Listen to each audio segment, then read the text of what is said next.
Preámbulos, vamos a entrar en materia en esta hora, en el nombre del Señor. Voy a invitarles a que nos coloquemos en pie. Vamos a tomar lectura de la palabra del Señor. Si usted tiene la versión 60, puede irla leyendo ahí, pero vamos a utilizar en pantalla la Nueva Traducción Viviente. San Juan, capítulo 16, verso 7. La mayoría tienen la Reina Valera 60, ¿correcto? Bueno, vamos a mirarlo como lo está diciendo la Nueva Traducción Viviente, aunque usted ya lo habrá leído, porque es un pasaje muy conocido. Vamos a iniciar a partir de hoy una enseñanza que, como leyó nuestro hermano al comienzo en esa porción de Efesios capítulo 4, nos debe llevar a alcanzar madurez, para no ser inmaduros como los niños. Amén. Entonces, y nos debe llevar a crecer. Entonces, eso es lo que vamos a mirar. ¿Listo? Desde el verso 7 hasta el verso 15, hasta el verso 16, perdón. Mire lo que dice la palabra.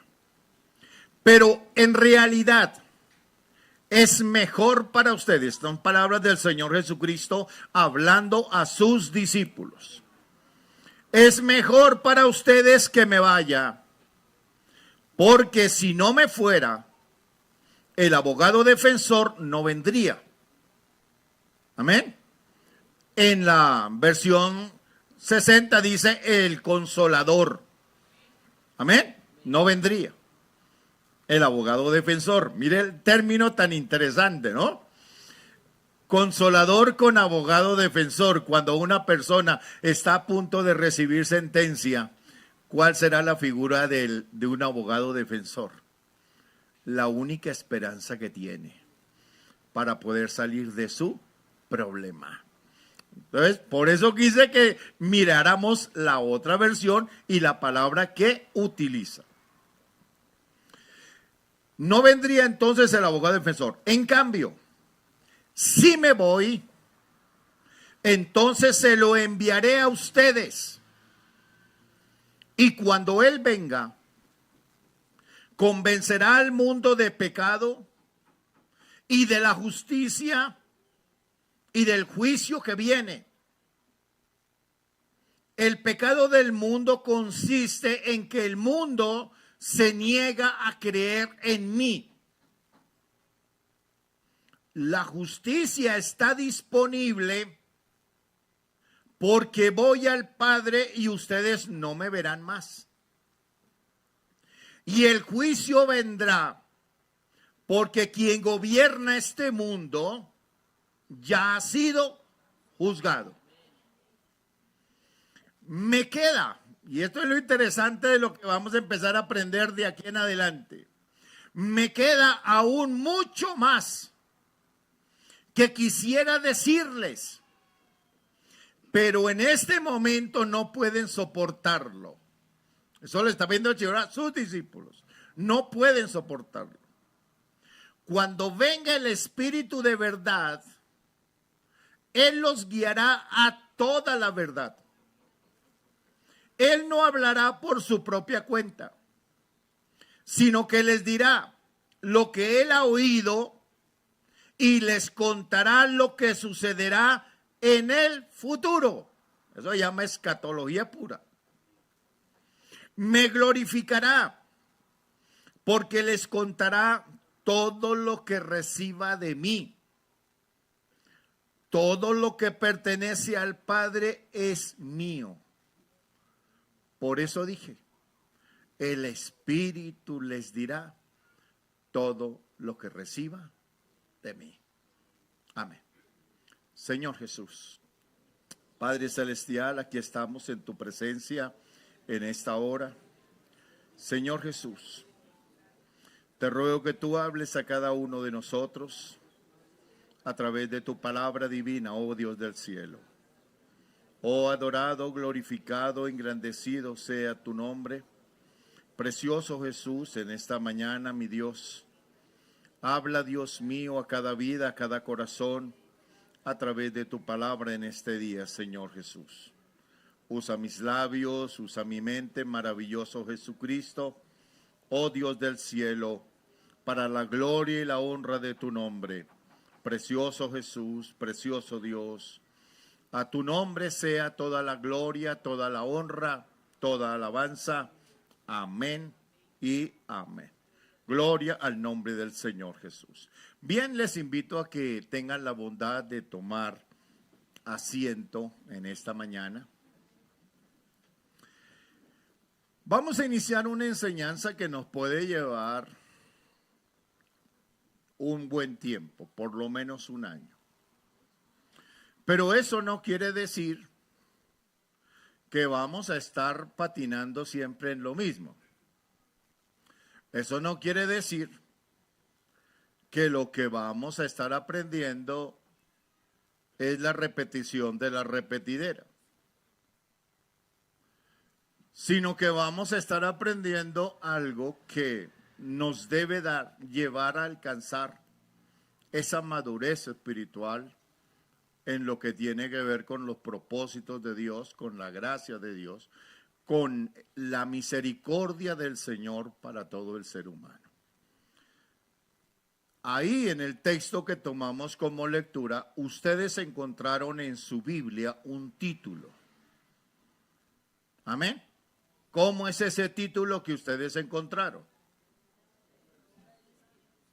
La obra del Espíritu Santo. Muy bien, de eso vamos a hablar. De la obra del Espíritu Santo. Si gusta, mi hermana, envíeme ahí la diapositiva porque aquí tengo problemas de conexión. No sé por qué razón no me permite conectar.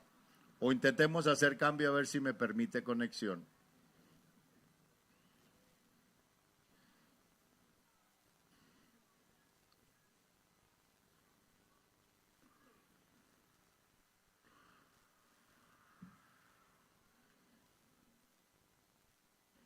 Aquí me está patinando y no me permite conexión.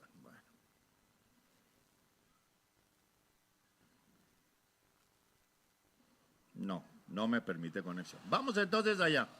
Volvamos allá al computador. Vamos con la diapositiva entonces número 1. Yo le voy diciendo y ahí me va colaborando. Entonces, vamos a hablar de la obra del Espíritu Santo. Mándemela en presentación, por favor.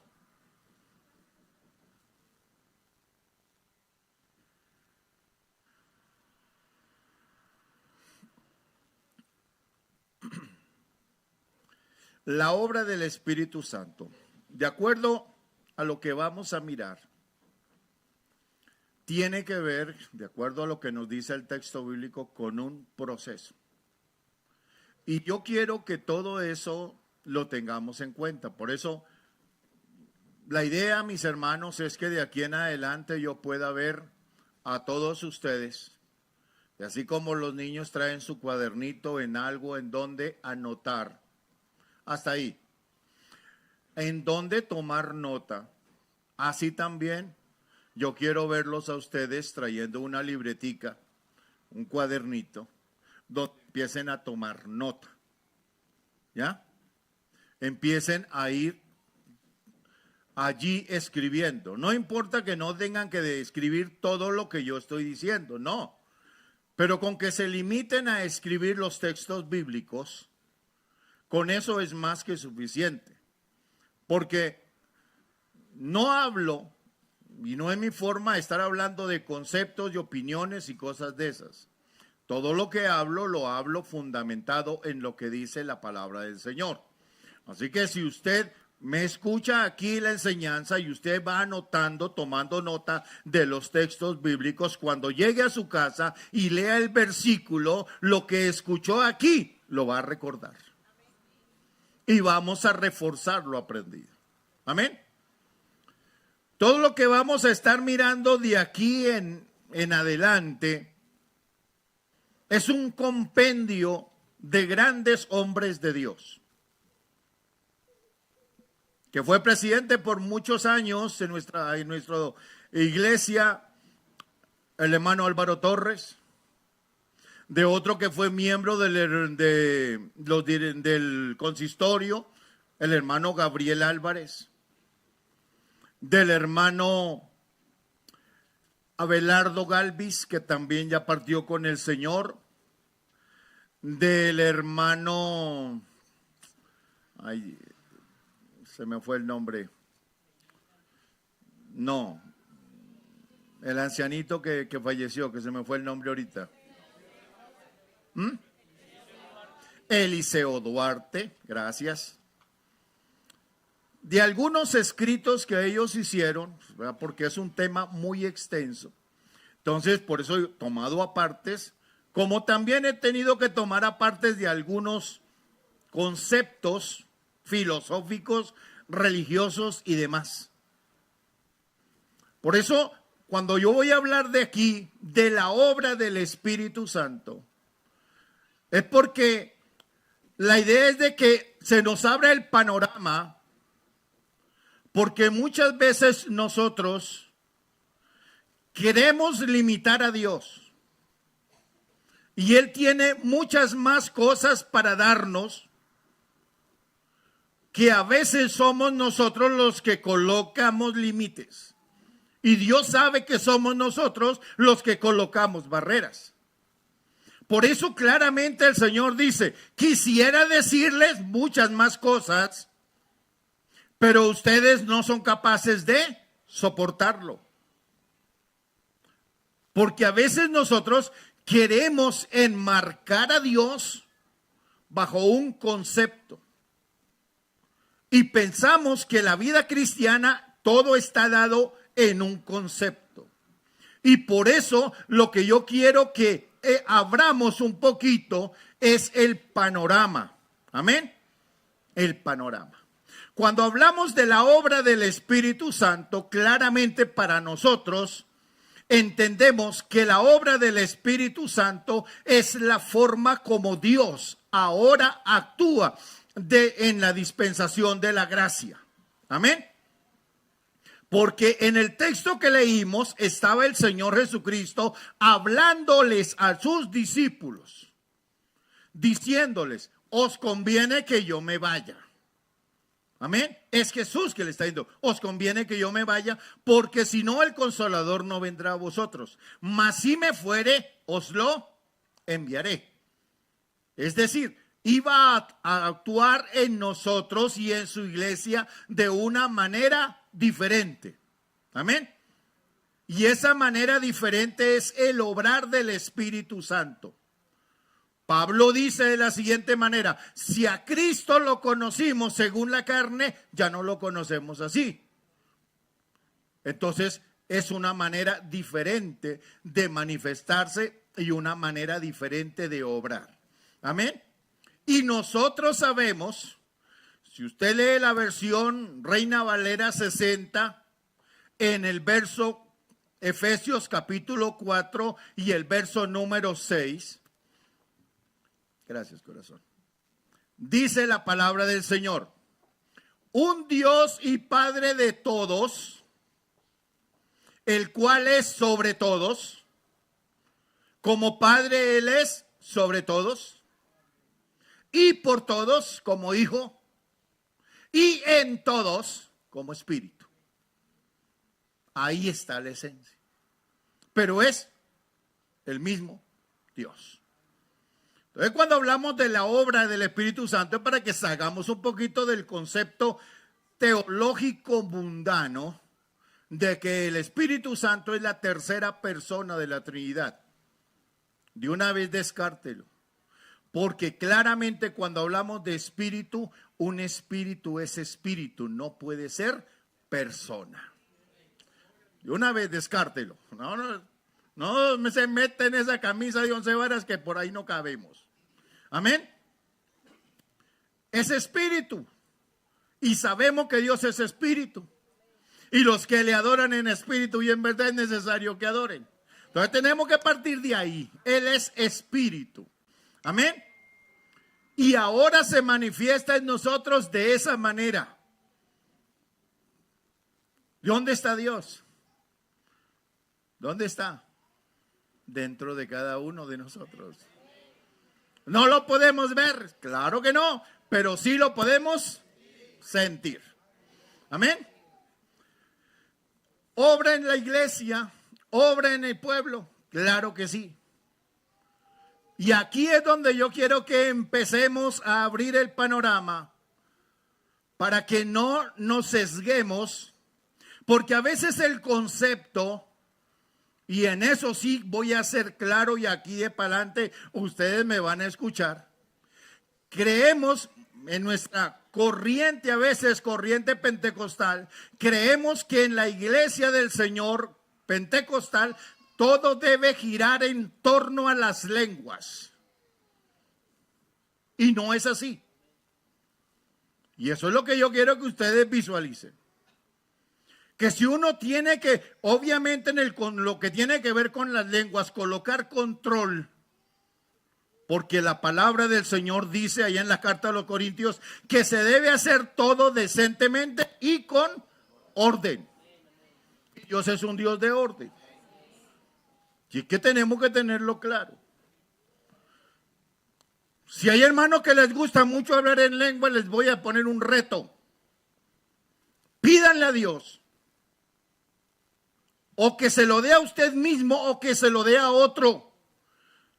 El don de interpretación de lenguas. Para que realmente las lenguas sean efectivas dentro de la iglesia. Porque claramente el apóstol dice, si alguno habla en lenguas, solamente es él. Pero a los demás no les dice nada. No los edifica, no los exhorta. Por eso las lenguas deben ir acompañadas de interpretación de lenguas. Y lo maravilloso de eso es que uno está hablando en lenguas y el otro puede estar en la otra esquina del salón. Pero cuando uno calla, el otro habla. Aunque estén en el espíritu con los ojos cerrados. Que eso es lo que muestra que es Dios quien tiene el control. Eso es lo que es la profecía inspirada. Y eso es el reto para los que les gusta hablar en lenguas. Amén. Pero como vamos a hablar de la obra del Espíritu Santo, entonces la obra del Espíritu Santo consiste en lo siguiente. Cliccito, por favor, allá. Nos saca de un mundo perdido y nos lleva al cielo prometido.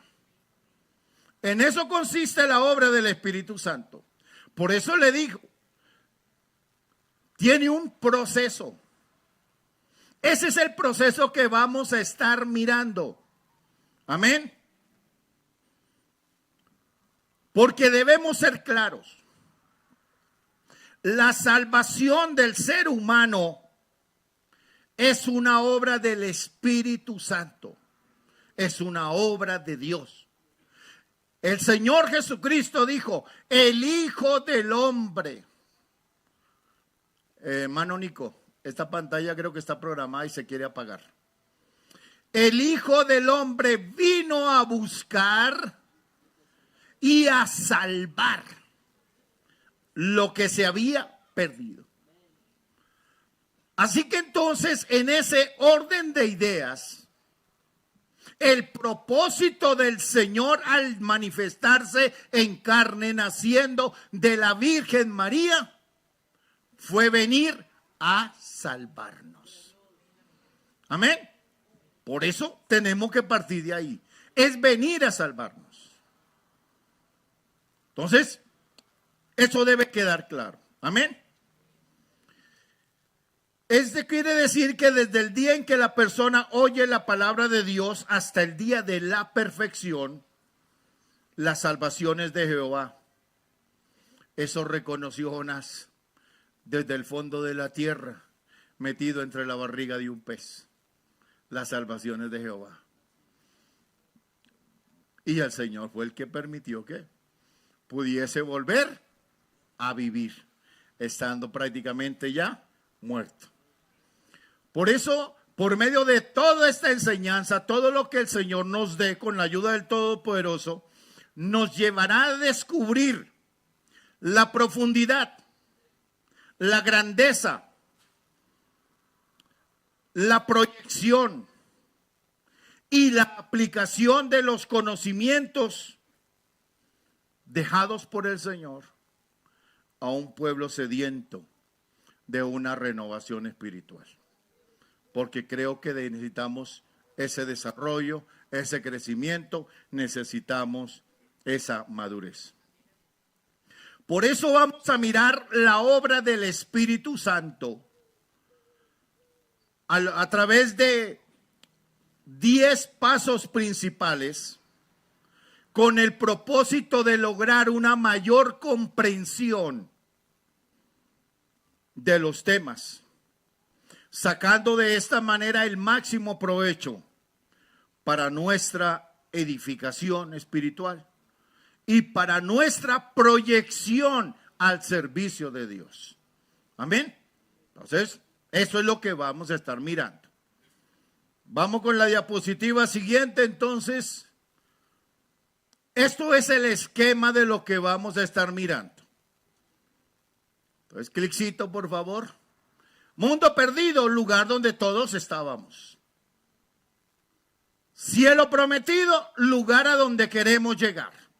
Eso encierra la obra del Espíritu Santo. Desde donde nos sacó hasta donde nos va a llevar. Ese muñequito lo representa a usted y me representa a mí. Ahí está mirando pensativo a dónde apunto. Eso quiere decir que en la práctica, de aquí en adelante con la enseñanza, él debe ir desplazándose. Amén. Ascendiendo.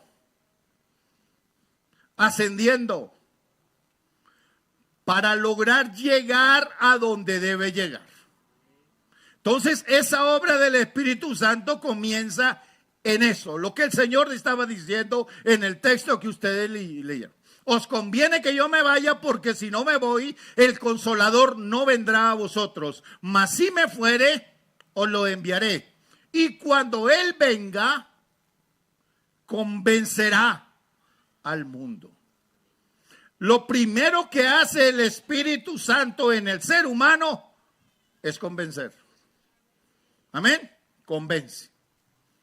Entonces, el Espíritu Santo nos convence. Primer escaloncito. Segundo escaloncito. Regenera. Amén. De modo que si alguno está en Cristo, nueva criatura es. A Nicodemo el Señor le dijo, os es necesario nacer de nuevo. Porque si no naces de nuevo no puede ver, mucho menos entrar en el reino de los cielos. Amén. Tercero, el Espíritu Santo nos trae revelación. Lo que no conocíamos de Dios a través del Señor. A través de lo que estaba diciendo mi hermana Sandra anoche en la enseñanza. Interesante. De esa cercanía con Dios. La hermana leía el texto y yo ya calladito miraba. ¿Cuántos han invitado a su esposa a comer de pronto por ahí, a algún lado? No veo ni un amén. ¡Qué situación tan compleja! Y yo le hago la pregunta, ¿y usted por qué lleva a su esposa a comer por allá a un restaurante pudiendo comer en casa? ¿Por qué? Eso tiene una implicación. Y lo interesante es que el Señor dice allá en esa porción tan bonita que le dio la hermana, que las atraeré y la llevaré al desierto. Y la hermana decía, ¿qué hay en el desierto? Alrededor, nada. Es sacarla para que nada la distraiga. Por eso el que ha invitado a la esposa a comer a un restaurante es para que ella lo mire a usted y usted la mire a ella. No para que se vayan allá y sentarse en cada cual en un lado a mirar el celular de cada uno.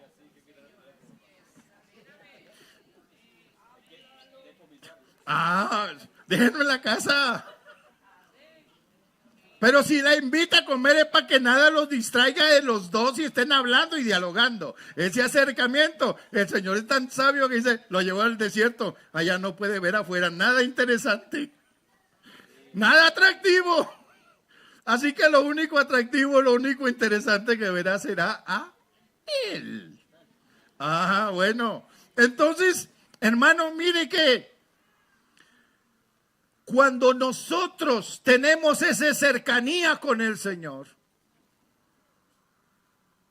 descubriremos eso que sigue diciendo el texto. En la Nueva Traducción Viviente, le hablaré tiernamente. Así lo dice la Nueva Traducción Viviente del texto de Oseas. Le hablaré tiernamente. Eso quiere decir que conoceremos esa parte tan especial de Dios. Con esa cercanía, entonces el Espíritu Santo, en la medida en que tú te acercas a Dios, te mostrará cuán bueno es Él, cuán grande es Él, cuán precioso es Él, cuán incomparable es Él. Amén.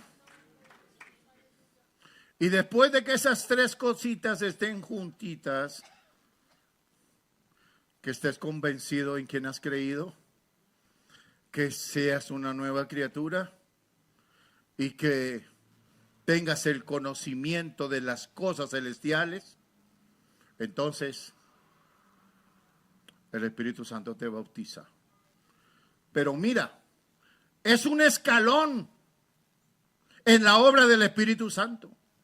No es el todo. Pero a veces el creyente piensa que si no habla en lenguas, no es nada. No, ya estás. Lo que pasa es que no puede estar es en la línea de abajo, entre la línea negrita y el primer azulito, que fue la enseñanza que yo estaba dando aquí el domingo. ¿Se acuerdan? De los hermanos que no entran, sino se quedan allá, en el quicio de la puerta.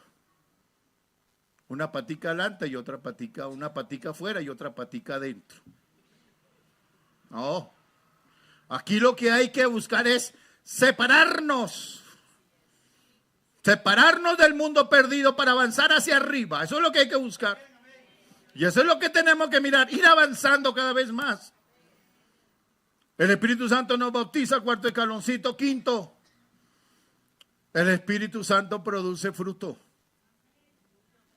Sexto, el Espíritu Santo reparte dones. Ahí hablaremos nuevamente de los dones del Espíritu Santo. Séptimo, reparte ministerios. Ahí está también lo que dice que el Señor dejó a su pueblo apóstoles, profetas, evangelistas, pastores y maestros a fin de perfeccionar a los santos. Ahí están los ministerios. Y si tú anhelas ministerio, mira el escaloncito donde vas a quedar. Así que mire cómo que hay que servir al Señor. Octavo, el Espíritu santifica. Y de aquí para adelante, el 9 y el 10 es así. En el 9 y el 10 no hay tiempo. Porque en un momento, en un abrir y cerrar de ojos, seremos transformados. Y ahí se cumplirá la perfección, arrebatamiento y glorificación. Eso es lo que esperamos. Y ese es el propósito del Señor con todos nosotros. Amén. Así que esto es lo que vamos a estar mirando. Y esto es lo que nos puede llevar para estar aprendiendo por lo menos un año. Amén. Porque entendamos que la obra del Señor no es tan sencilla o tan simple como pensamos, sino que es extensa, preciosa, maravillosa, incomparable, indescriptible. Y eso es lo que vamos a estar mirando con lujo de detalles. Amén. Por eso, con el desarrollo paso a paso y con detenimiento de esta obra maravillosa e incomparable del Espíritu Santo, lograremos tener una mayor visión y una proyección en el servicio al Señor Jesucristo y a nuestros amados hermanos en la fe del Señor. Así que vamos a poder entender mucho más el propósito del Señor. Bueno, esa es solamente la introducción. Ahora sí arrancamos con el primer escaloncito. Amén. Bueno, vamos entonces al siguiente escalón. Primer escalón, primer peldaño. El Espíritu Santo nos convence. Quiero aprovechar para felicitar a todos nuestros amigos que nos acompañan. Y pues suena a veces que uno dice como una frase de cajón, decirle que bienvenidos, que están en el mejor lugar. Pero yo solamente quiero decirles gracias por ser receptivos a la voz de Dios. Porque que estén aquí, pudiendo estar haciendo cualquier otra cosa, cualquier otra actividad, ya indica algo que hay en la vida de ellos en relación con Dios. Y en cierta manera ya hay un actuar del Espíritu Santo en esas vidas. Ya lo hay. Amén. Porque el primer escaloncito es que el Espíritu Santo convence. Vamos a lo que nos dice la palabra del Señor. Versos 7 al 9 de primera carta de Juan, capítulo 16. Pero yo os digo la verdad, os conviene que yo me vaya, porque si no me fuere el Consolador no vendrá a vosotros. Mas si me fuere, os lo enviaré. Y cuando Él venga, convencerá al mundo de pecado, de justicia y de juicio. Amén. Entonces, tenemos entonces que mirar qué significa la palabra convence. Convencer. Según nuestros términos académicos, vamos a mirar lo que significa, para de esa manera poder encontrar el soporte escritural en la palabra de Dios, para así lograr tener un mejor sentido del mensaje. En el diccionario define la palabra convencer de la siguiente manera: es reducir a uno con argumentos o pruebas la verdad de una cosa o adoptar una solución. Eso quiere decir que una persona puede tener 2, 3 o más conceptos. Cuando se habla de convencer, quiere decir que hay 3 que van por fuera y solamente queda uno que es válido. Amén.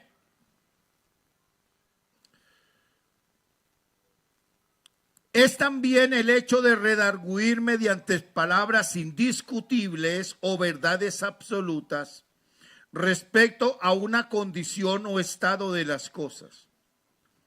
Redarguir es argumentar, es impugnar, razonar hasta el punto de poner en claro y descubrir completamente un hecho. Esto significa que el Señor usa todos los argumentos para convencernos que aquello que estamos haciendo está en contra de su voluntad.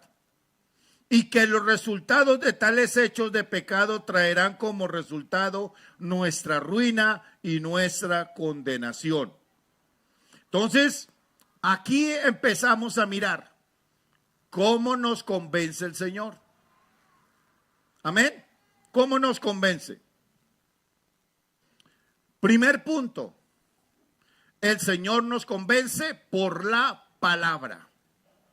Miremos lo que nos dice San Juan, capítulo 3, verso 19 al 21. Póngame el texto, mi hermana. San Juan, capítulo 3, verso 19 al 21.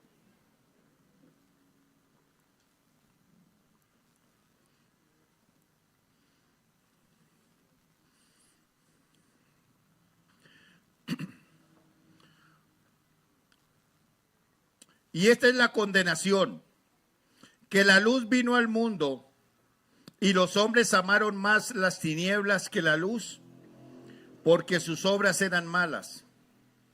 Porque todo aquel que hace lo malo aborrece la luz y no viene a la luz para que sus obras no sean reprendidas.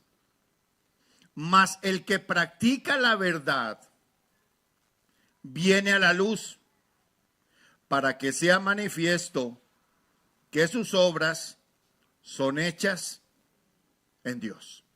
Amén. Repito el texto para los que ya están tomando notas. San Juan, capítulo 3, verso 19 al 21. A la luz de la palabra de Dios, entonces nos muestra la condición en que nosotros nos encontramos.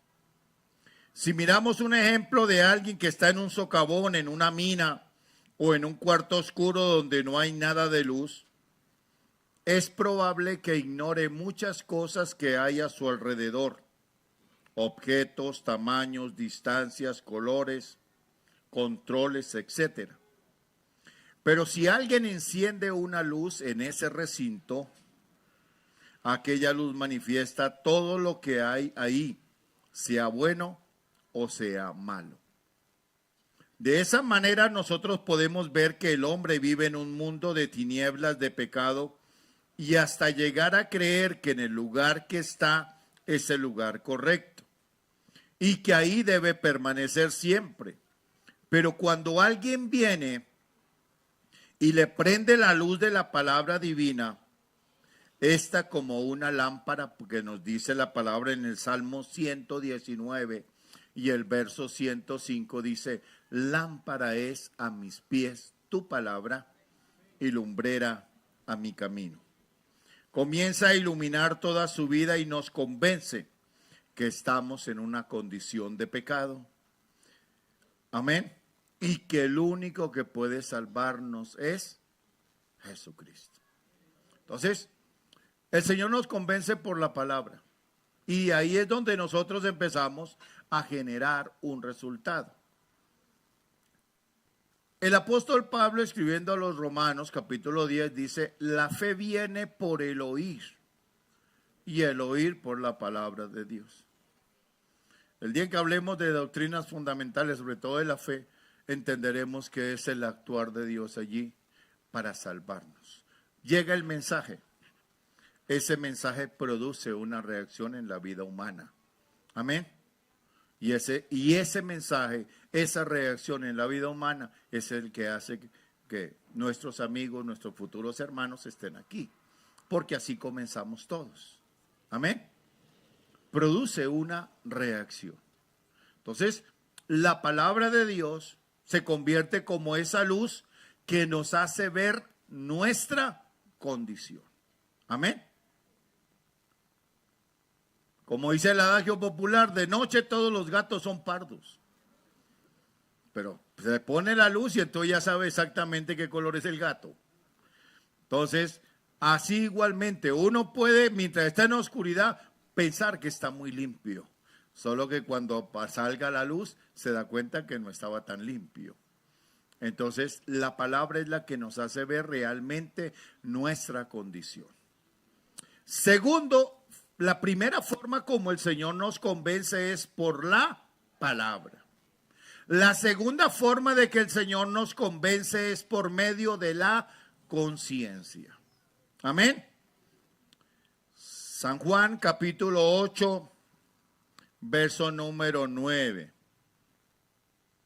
Y como insistieron en preguntarle, él se enderezó y les dijo: el que de vosotros esté sin pecado, sea el primero en arrojar la piedra contra ella. Pero ellos, al oír esto, acusados por su propia conciencia, amén. Estoy leyendo la versión 60. Acusados por su propia conciencia, salían uno a uno, comenzando desde los más viejos hasta los postreros, y quedó solo Jesús y la mujer que estaba en medio. Así que es la segunda forma como el Señor nos convence, por la conciencia. Aunque el hombre, a través de sus filosofías, sus conceptos, su pecado, haya cauterizado la conciencia. Cauterizado. ¿Ustedes saben qué es cauterizar? ¿Ah? A ver, mi hermanito Diego, colabóreme en términos médicos, ¿qué es cauterizar? Quemar. Quemar a través de energía térmica para que se pierda esa sensibilidad al dolor. Se pierde. Entonces el hombre lo que hace es cauterizar su conciencia. La quema para poder hacer lo malo y no sentir ese remordimiento. Pero cuando llega el Señor que hace nueva todas las cosas, quitaré ese corazón de piedra y yo daré un corazón de carne. ¡Ah! Él se encarga de quitar lo malo y poner realmente lo que necesitamos. Amén. Si está cauterizada esa conciencia, Él la quita y hace una conciencia sensible. Amén. Y a través de ella nos habla. Ahí en el texto llegaron esos hombres con esa mujer. Fue sorprendida en el acto del adulterio. Y la ley dice que hay que apedrearla. ¿Tú qué dices? Estaban esperando que el Señor diera su dictamen. Pero el Hijo del Hombre vino a buscar y a salvar lo que se había perdido. Por ahí también de ese texto, por ahí hay una preguntita para preguntarle a tu pastor. No la voy a decir ahorita, pero son bien inquietos estos hermanos preguntando hasta lo que el Señor estaba escribiendo en tierra. Pero bueno, no importa. Ya cuando les diga lo que Él estaba escribiendo en tierra, usted va a sentir como que, oh Señor, como que Dios nos da también duro. Porque sí se sabe lo que el Señor estaba escribiendo en tierra. Bueno, entonces, lo entenderemos después. Lo único concluyente aquí, y cuando tengamos la respuesta, es que lo que le pasó a estos hombres también le pasará cuando yo dé la respuesta aquí. Acusados por su conciencia, desde los más viejos hasta los más jóvenes, se empiezan a ir. Así que eso que el Señor estaba diciendo y escribiendo, les estaba dando. Porque Él estaba escribiendo palabra. Y Él les dijo, el que esté sin pecado, tire la primera piedra. Conciencia. Les atacó con las dos cosas. Con la palabra y con la conciencia.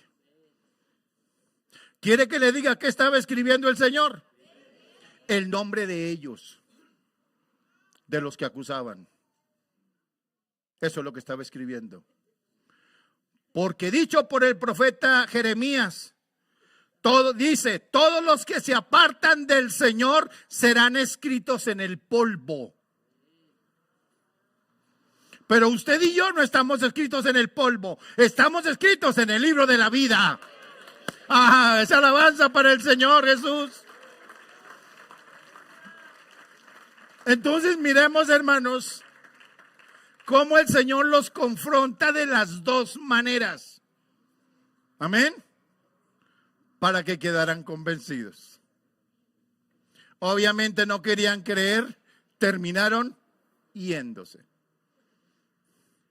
Porque cuando se encuentran con la palabra de Dios, muchos se van. Por eso felicitaciones a los receptivos, que no se van, llegan y se quedan ahí, como se quedó la mujer. ¿Dónde están los que te acusaban? Ninguno te condenó, ninguno, Señor. Ni yo te condeno. Vete y no peques más. Gloria al Señor Jesús. Al nombre del Señor la gloria. Aquellos que acusaban a la mujer pecadora seguramente pensaron que estaban sin pecado y que por lo tanto podían apedrear a la mujer en obediencia a la ley que ordenaba castigar con la muerte tales actos. Pero vino la palabra poderosa de Jesucristo, la cual les convenció de que estaban en la misma condición de ella, porque también eran pecadores. Así que entonces, en otras palabras, los redarguyó. Gloria al Señor Jesús. Dice 2 Timoteo 3:14 al 19. Pero persiste tú en lo que has aprendido y te persuadiste. Persiste, permanece ahí, sabiendo de quién lo has aprendido. Amén. Y que desde la niñez has sabido las sagradas escrituras, las cuales te pueden hacer sabio para la salvación por la fe que es en Cristo Jesús. Amén.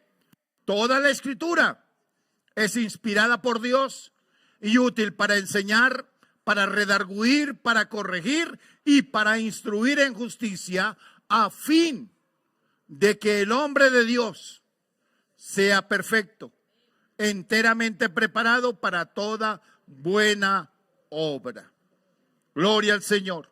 Así que el propósito del Señor a través de su palabra es hacer que nosotros nos demos cuenta de nuestra condición y que entonces cambiemos. Amén. Convence por la palabra.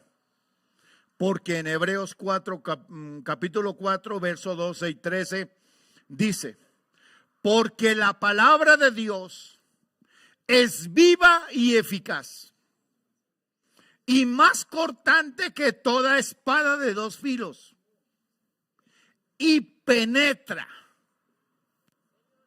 hasta partir el alma y el espíritu, las coyunturas y los tuétanos. Mira hasta dónde va el proceso de la palabra.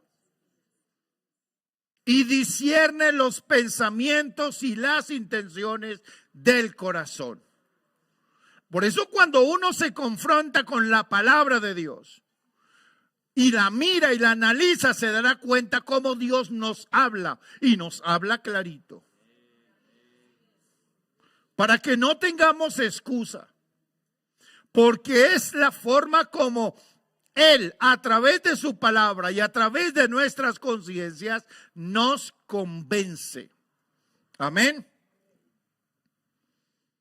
Por todo entonces lo que hemos hablado cobra un gran valor.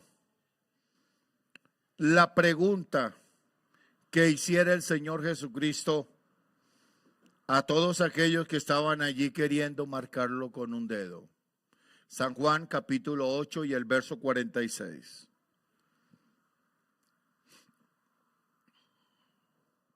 San Juan 8:46.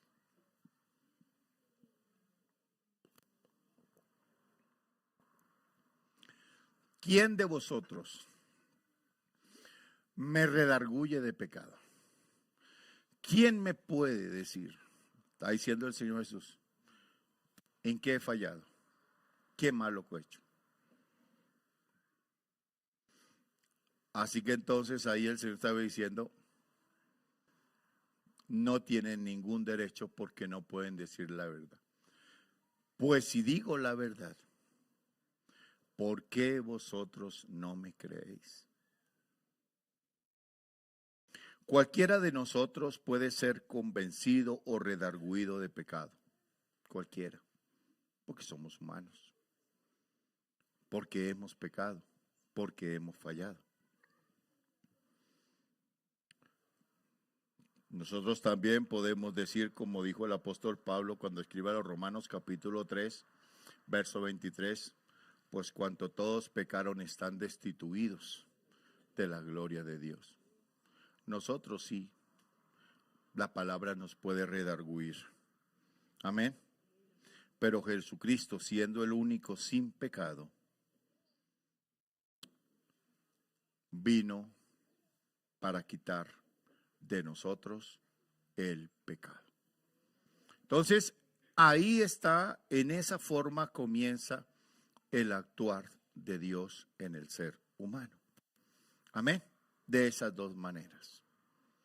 Por eso, recordemos los hermanos de evangelismo que algunas enseñanzas que hemos tenido acá, los días misioneros en el ayuno, hablamos de los 5 pasos fundamentales para ser un buen evangelista.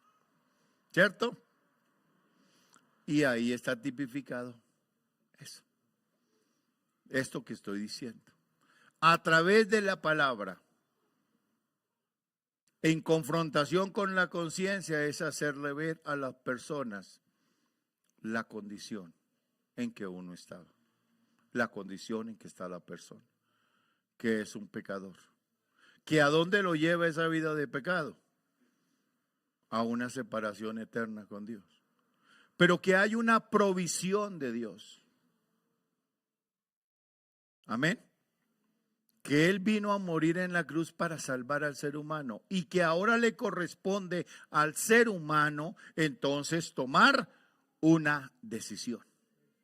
¿Ya? Si acepta el ofrecimiento del Señor o lo rechaza. Vamos entonces con la diapositiva siguiente. ¿De qué nos convence el Señor? ¿De qué? Lo tienen clarito ya. Ya sabes de que el Señor de que nos convence a nosotros de qué. ¿Cierto? ¿De qué cosas? De pecado, de justicia y de juicio. ¿Y qué significa convencer de justicia?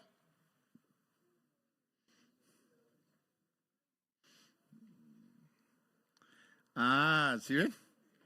Ahí quedamos. Bueno, eso es lo que vamos a estar mirando. ¿De qué nos convence? Lo primero que nos convence el Señor es de pecado. Amén. San Juan 15, 16, 8. Cuando Él venga, convencerá al mundo de pecado, de justicia y de juicio. Entonces la pregunta aquí, el primer aspecto que es la definición, ¿qué es pecado? ¿Quién me puede decir qué es pecado? Errar al blanco. ¿Qué más? Transgresión de una ley. Muy bien. ¿Qué más? ¿Qué más es pecado?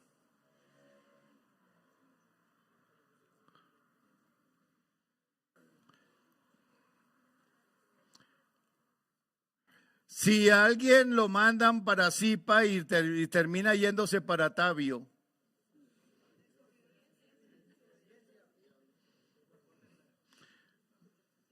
usted podrá decir, cometió un pecado contra mí porque le di la plata que fuera para Zipa y se fue para Tabio.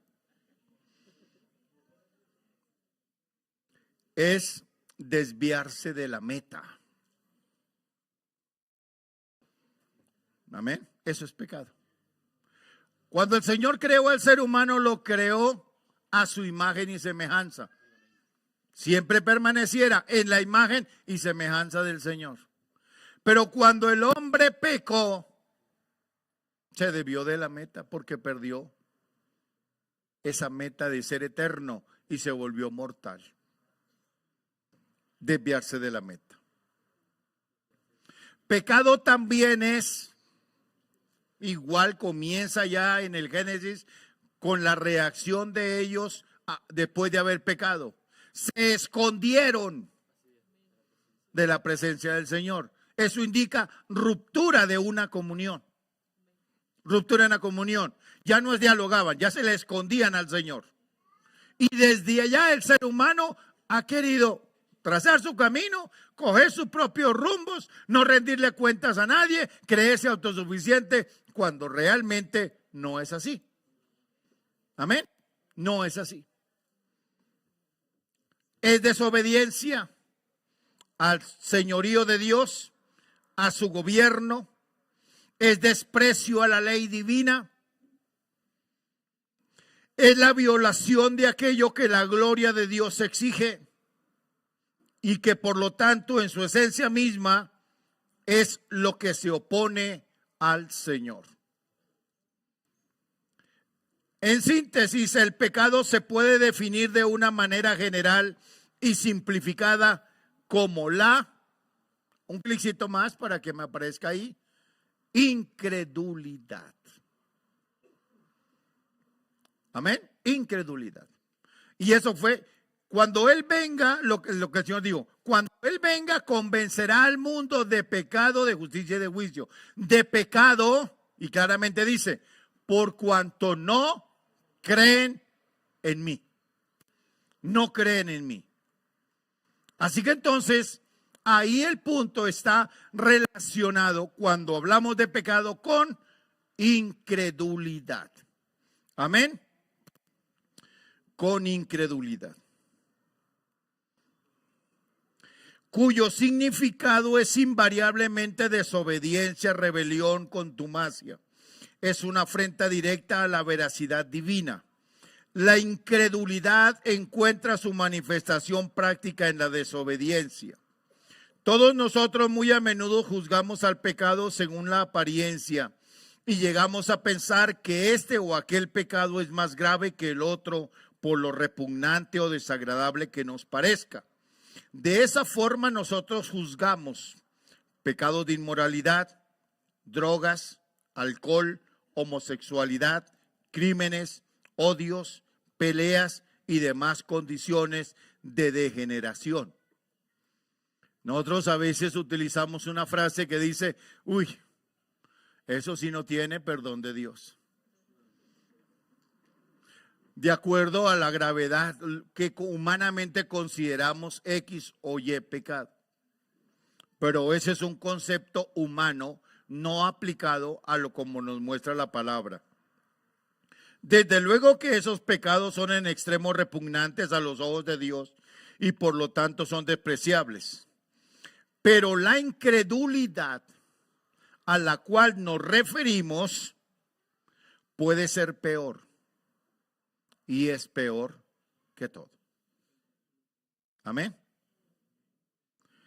En Apocalipsis capítulo 21, verso 8, si no estoy mal. Apocalipsis 21, 8. Es la que está en segundo lugar de juicio. En primer lugar, están en juicio, en llamados a cuentas, el que creyó y se apartó, que es el cobarde. En términos cristianos, en términos nuestros, el descarriado, el apartado. Como para que, hablando en lenguas claras, ese es el cobarde, el que dejó al Señor por cualquier cosa. Se convirtió para que el Señor le diera plata y como no llegó, aquí no tuvo plata, entonces se apartó del Señor. Piensa que el diablo le va a dar más plata que el Señor. Ese es el que está en primero en lista. Y el segundo en lista, el incrédulo. Así que piense, hermano y amigo, la gravedad, porque aquí están en orden de gravedad. Porque el cobarde es el que ha violado el cuarto mandamiento. No tomarás el nombre del Señor tu Dios en vano. Porque Jehová no dará por inocente al que tome su nombre en vano. Entonces, así que el descarriado, el apartado, ha jugado y está jugando con eso, con el nombre del Señor. Esa es la gravedad. Primero en juicio. Vamos a mirar algunas cositas sobre lo fuerte de la incredulidad y por qué es tan grave. Primero, para los que están tomando apuntes ahí, por la gravedad de la incredulidad. Primer aspecto grave de la incredulidad: atrae la ira de Dios. Atrae la ira de Dios. ¿Saben ustedes qué es un imán? ¿Y qué hace un imán? Atrae todo lo que sea metal. ¿Ya? Pues la incredulidad es como un imán. Pero ¿qué es lo que chupa? ¿Qué es lo que trae?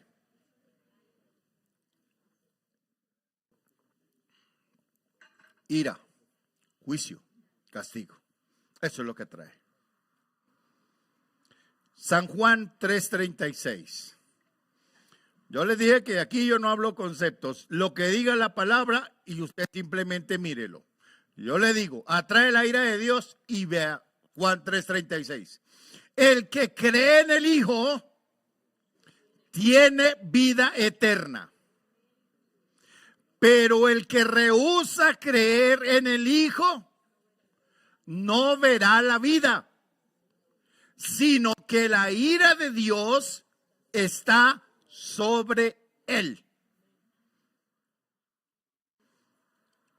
Más claro no puede ser, ¿sí o no? Atrae la ira de Dios. Eso quiere decir que automáticamente al no creer es como si se echara gasolinita encima. En menos de nada estará ardiendo. Amén.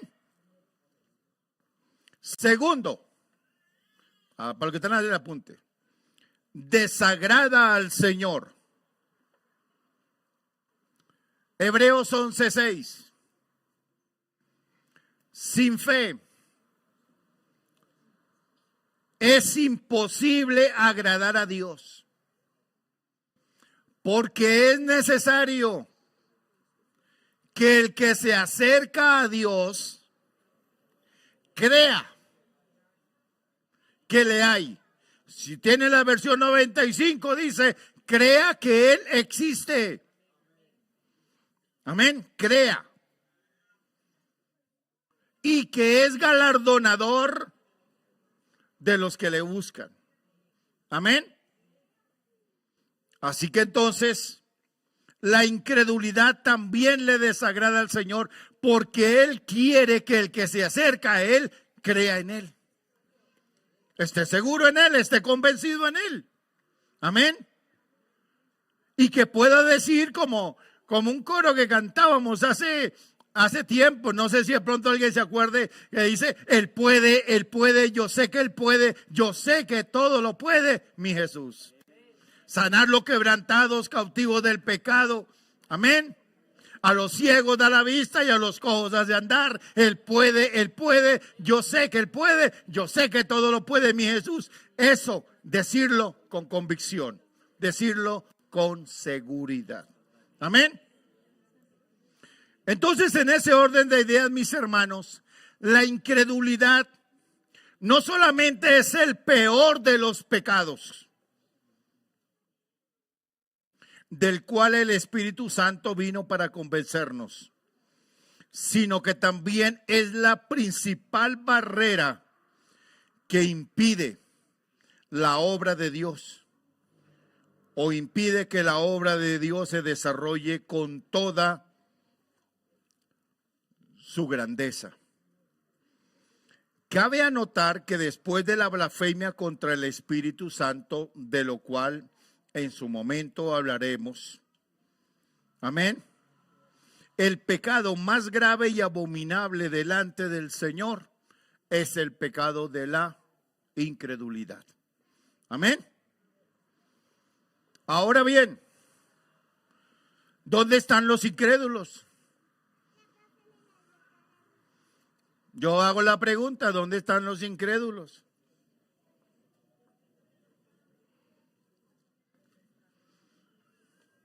¿Dónde están los incrédulos? ¿Allá? ¿O aquí también? A veces pensamos incrédulos, esos son los que están allá afuera. Los que le hablé y no quisieron venir, esos son los incrédulos. ¿Y qué decimos de los que están aquí? De los que estamos aquí.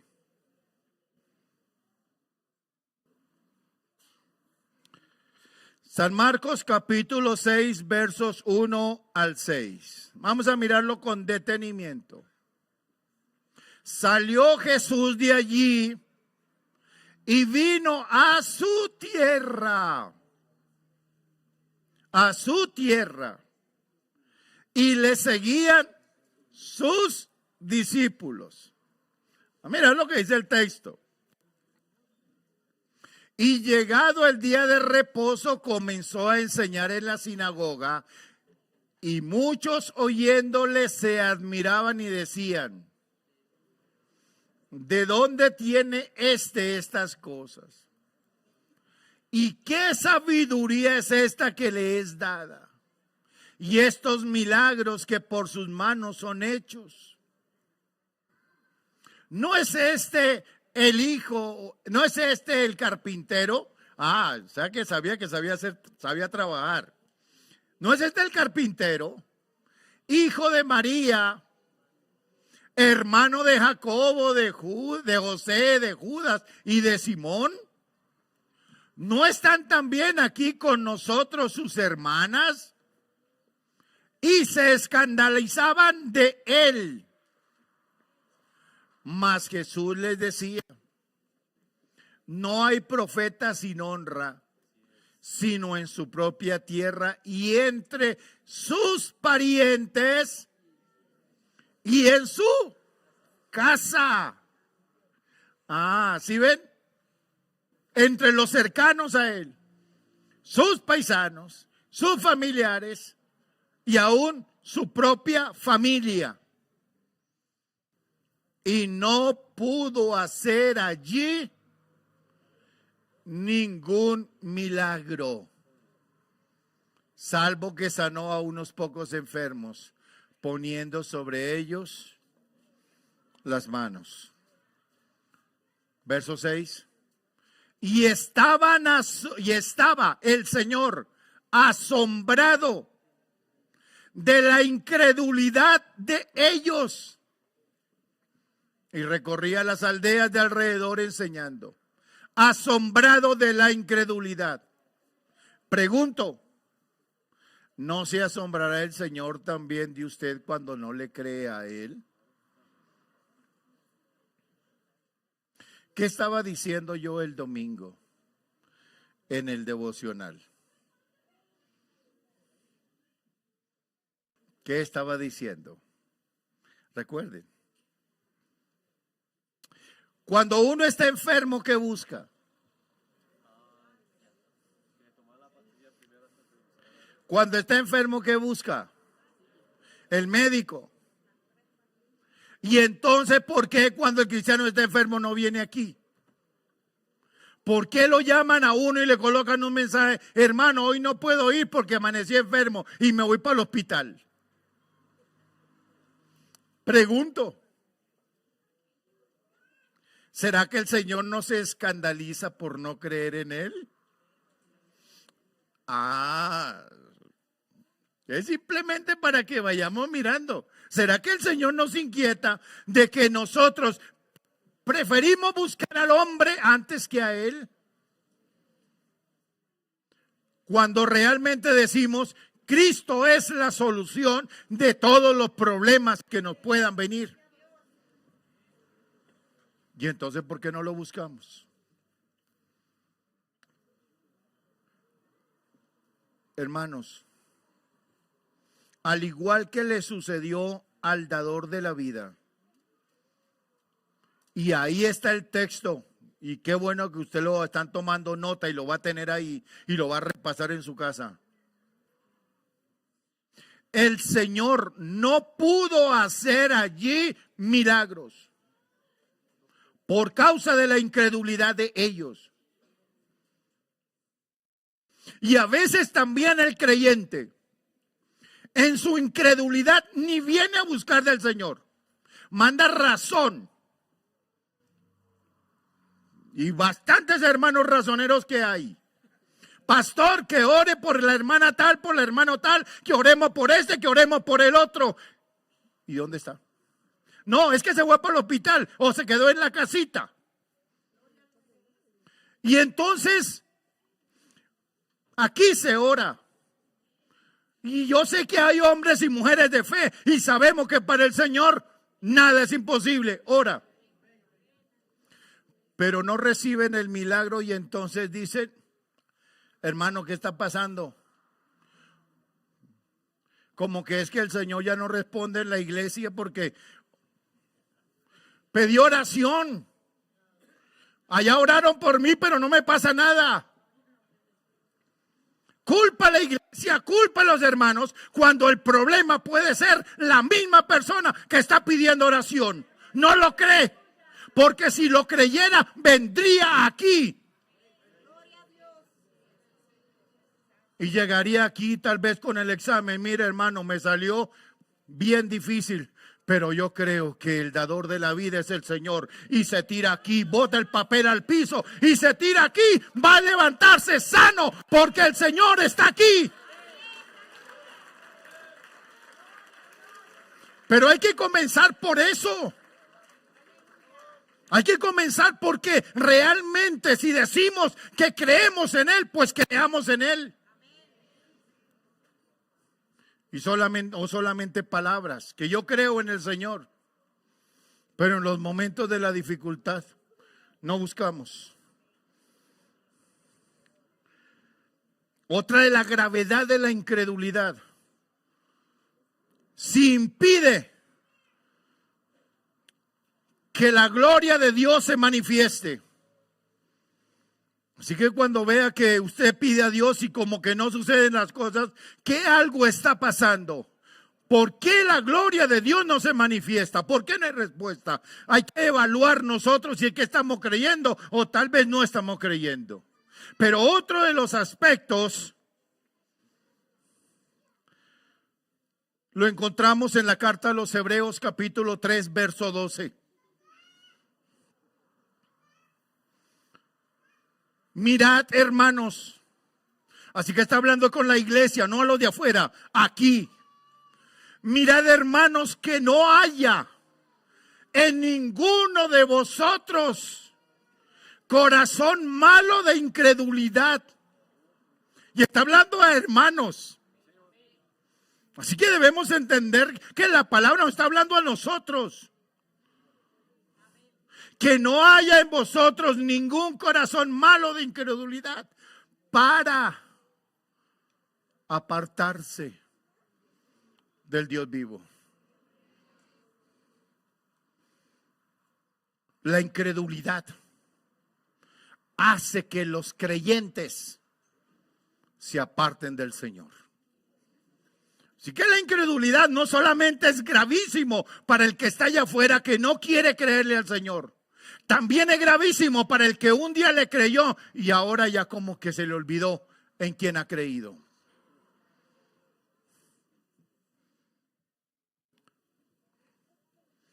hace que el creyente se aparte del Señor. Tercero, o siguiente aspecto, trae ceguera espiritual. Segunda carta a los Corintios, capítulo 4, verso 4.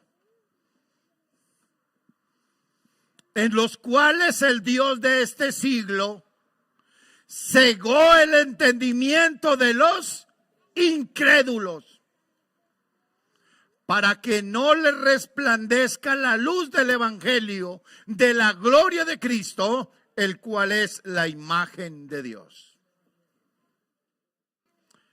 El creyente que se deja impregnar por incredulidad ya quiere dejar al Señor por cualquier cosa.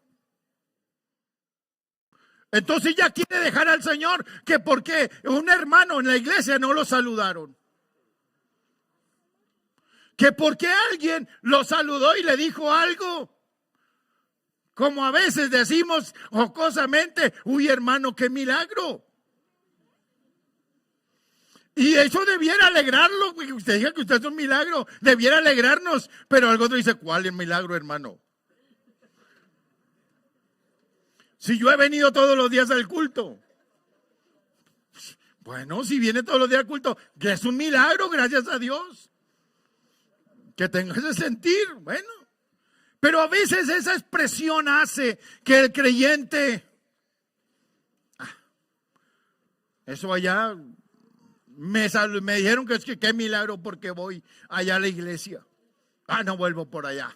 Eso no tienen amor, no sé qué, ni sé cuándo. Así que entonces, allí vemos entonces cómo eso le está llevando a una ceguera. Se le olvida. Ya no se da cuenta todo lo que el Señor hizo por esa persona. De dónde lo sacó, el cambio que hizo, hasta lo bautizó con el Espíritu Santo. Sirvió al Señor y ahora quiere volver al mundo a revolcarse ya, como la puerca lavada en el lodo. Pero eso es lo que produce la incredulidad. Prepárese para esto, hermano. Porque si tú te dejas llevar de la incredulidad, eres un candidato número 1 para recibir al anticristo. Pero usted y yo estamos esperando nuestro encuentro con el Señor. Pero si eres un incrédulo, prepárate, porque a quien vas a recibir es al anticristo. Segunda carta a los Tesalonicenses, capítulo 2, versos 11 y 12.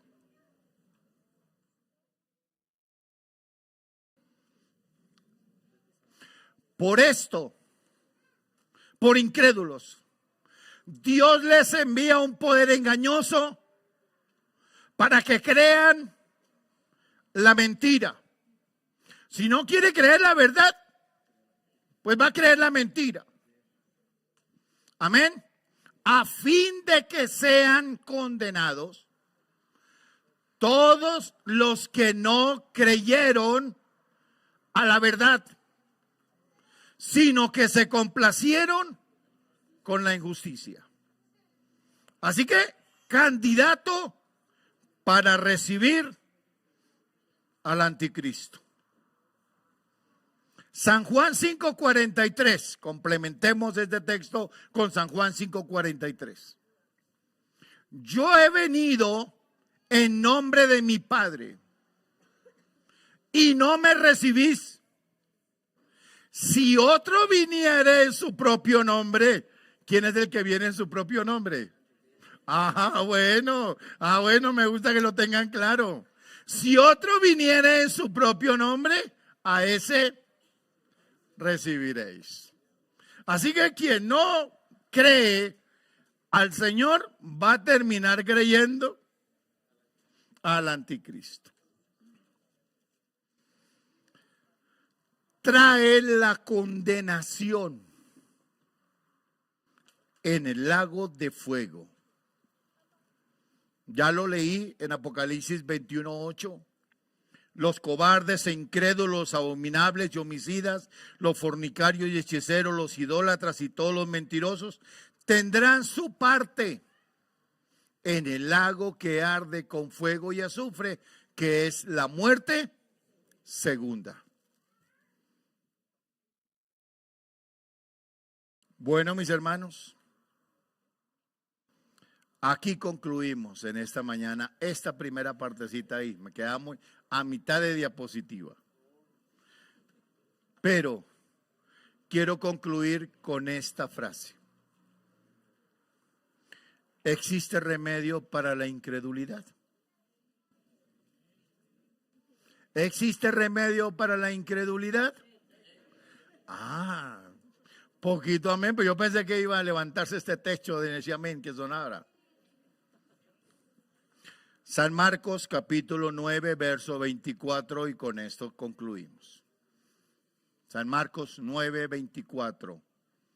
El remedio contra la incredulidad. E inmediatamente el padre del muchacho clamó y dijo: creo, ayuda mi incredulidad. ¿Cómo vencemos la incredulidad? ¿Cómo se vence la incredulidad? Creyendo. Creyendo. Así se vence. Y qué bonito que la iglesia, todos nosotros, podamos decir con toda seguridad, en todo momento, en toda circunstancia, como dijo el apóstol Pablo: yo sé en quién he creído. A los caballeros el día viernes, los que vinieron aquí al taller, les estaba diciendo algo. ¿Cómo es que deben hacer? Sacúdete. Sacúdete. Que aunque estemos en medio de tantas situaciones, hay que sacudirnos y avanzar. No quedarnos ahí a toda hora y como... Yo sé en quién he creído y estoy seguro de que ni la muerte, ni la vida, ni ángeles, ni principados, ni lo presente, ni lo porvenir, ni lo alto, ni lo profundo, ni ninguna cosa creada me podrá separar del amor de Dios que es en Cristo Jesús, Señor nuestro. Esa seguridad de que creemos en Él.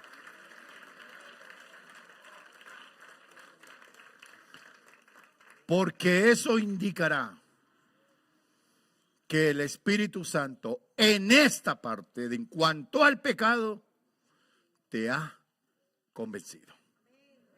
Invito a que estemos en pie. Vamos a darle gracias al Señor Jesucristo. Y después no se muevan, quédense ahí. Vamos a estar tocando lo pertinente a los servidores. Señor Jesús, adorado, glorificado sea tu nombre precioso, Jesús. Dios del cielo, maravilloso Señor, te alabo, te glorifico, Padre Santo. Jesucristo bendito de la gloria, te alabo, Señor, te glorifico. Gracias, Señor, por lo que tú nos hablas a través de tu palabra, mi Dios del cielo. Maravilloso Jesús, maravilloso Dios. Te ruego que tú nos ayudes, Señor, que hables a nuestras vidas cada día y que esta palabra que tú me has puesto en esta mañana siga, Señor Jesucristo, cumpliendo su propósito.